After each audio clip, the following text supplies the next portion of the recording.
If you're an endurance athlete following the standard protein recommendations, you're probably underfueling. And most people don't realise it until performance stalls or recovery starts to fall apart. And if you're over 40, this matters more than you think. I'm Simon Ward, and I recently recorded a 2-part podcast with nutrition expert Dr Jules Strauss. And what she explained completely changed how I think about protein for endurance athletes. Because the guidelines most of us have heard were never designed for training, recovery or aging well. And when I asked Jules about protein guidelines, this is what she said. The RDA that we spoke about just now, the 0.8 to 1 grams of protein per kilogram body weight per day, is very much a general population recommendation. You mentioned 2 grams per kilogram. That's probably the upper end. Typically, we'd see an endurance athlete sit somewhere between 1.5 to 2 grams per kilogram. With the exception of older athletes or masters athletes. That distinction is everything. The RDA, around 0.8 grams per kilo, works if you're sedentary. But if you're training regularly, then it simply doesn't meet the demands you're placing on your body. To put numbers on all of that, if you're 80 kilos like I am, the RDA suggests about 64 grams of protein per day. As an endurance athlete, you're realistically looking at between 120 to 160 grams, sometimes more.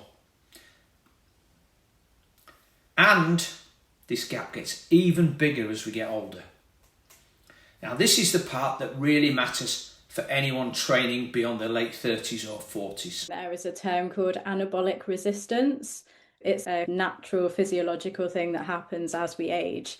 We have a reduced muscle protein synthesis response or muscle growth response to the protein or amino acids that we have in our diet. The way to think about it is almost like a dimmer switch. So you've switched the dimmer switch down a little bit and you need a little bit more protein to switch the power back up and boost it in terms of getting the same response from the protein that you're consuming. What Jules is describing there is known as anabolic resistance. As we get older, our bodies become less efficient at using protein to maintain muscle. That means older athletes need a stronger signal, more protein per meal, just to get the same benefit as their younger self. So this isn't about race times. Muscle loss as we age is strongly linked to injury risk, loss of independence and long-term health. So protein habits that you build now determine how strong and resilient you'll be in later life. So the takeaway is very simple. Endurance athletes need more protein than the guidelines suggest.